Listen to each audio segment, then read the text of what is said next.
Tell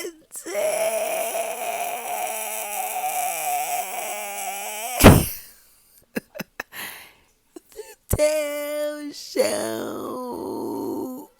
Guys, guys, I love y'all so much. I love y'all so much. I love y'all so much, so much, so much, so much, so much.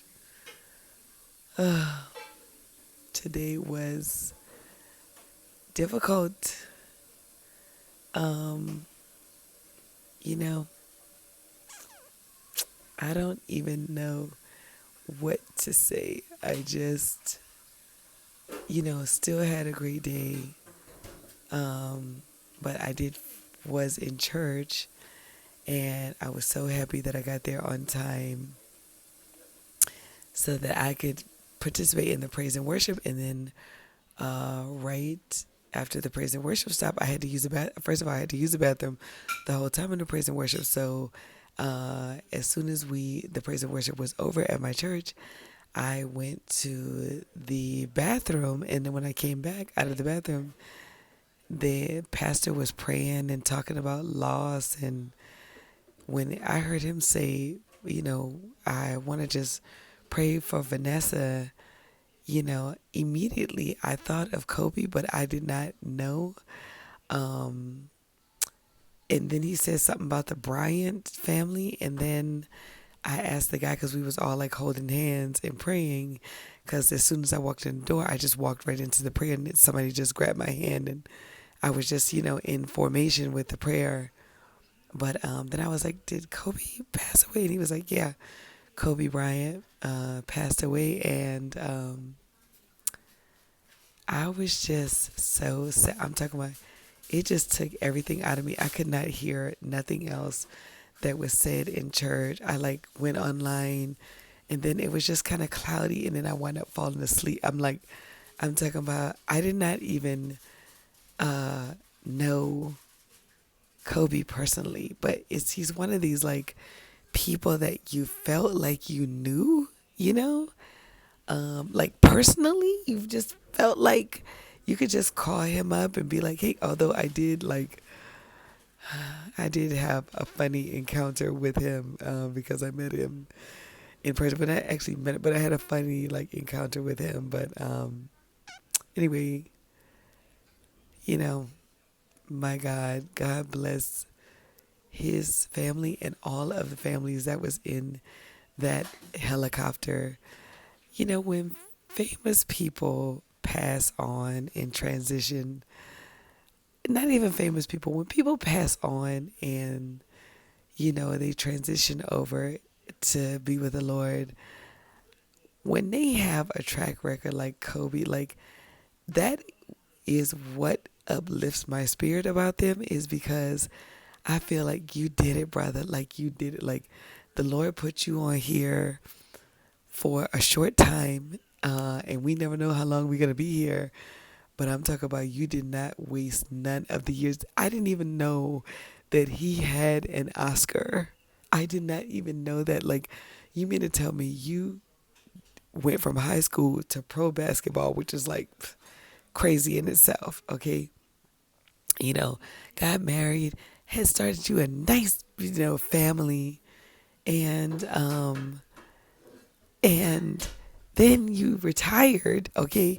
Had the bomb ass game when you retired, only to switch over and produce a movie and about, basketball, and then you win an Oscar for the movie, and then you're out of here.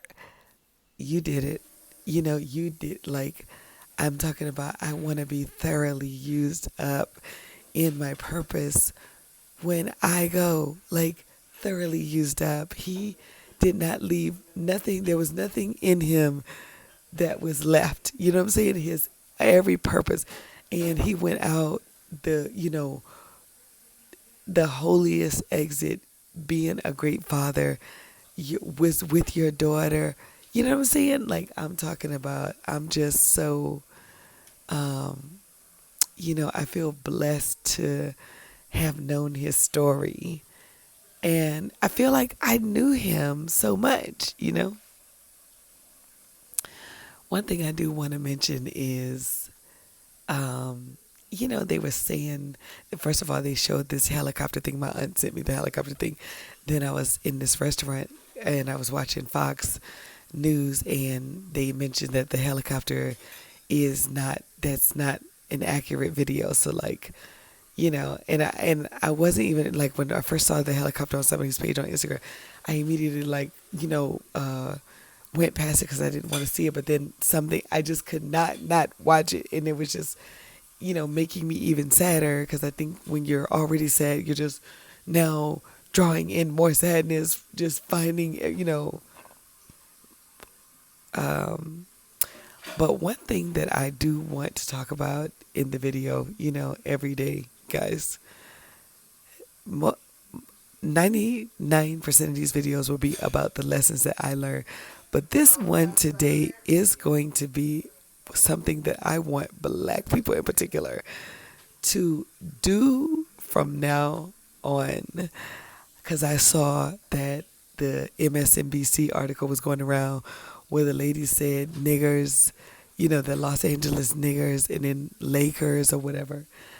And, over the years, people use, whenever someone is trying to get free publicity, they use the word nigger, nappy.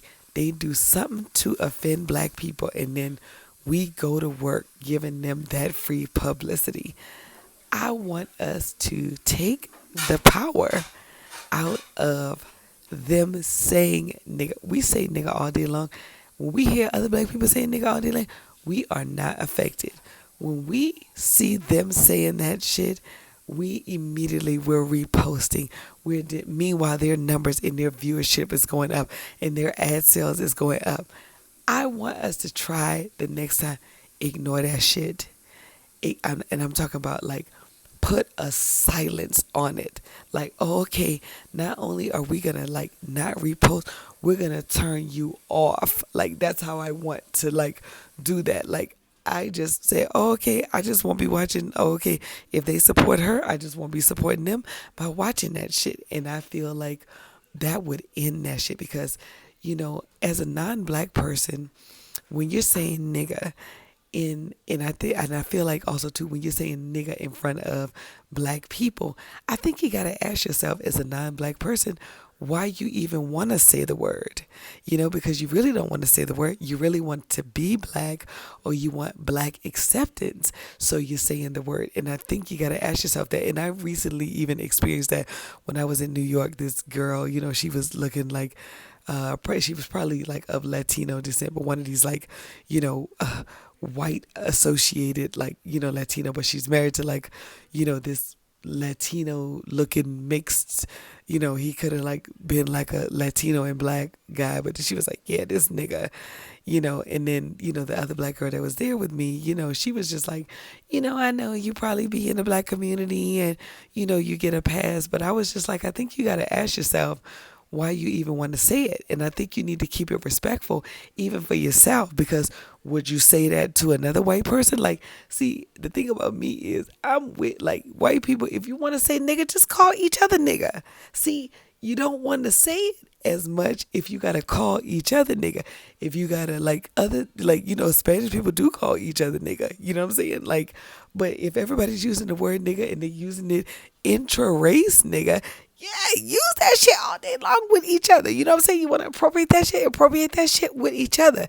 It's only when you're saying it to us or near us or about us and you're not a Black person that you need to ask yourself why you feel the need to say it, want acceptance while saying it, even entertaining it. You know what I'm saying? Just say you want to be cool. Just say you want Black friends. You want to be accepted by Black friends. But when you feel like you need to say it, it's really coming from your insecurities and your need for acceptance from the Black race. And I really want us as Black people to silence that shit by ignoring it and not showing them that they affect us at all. The Dell Show.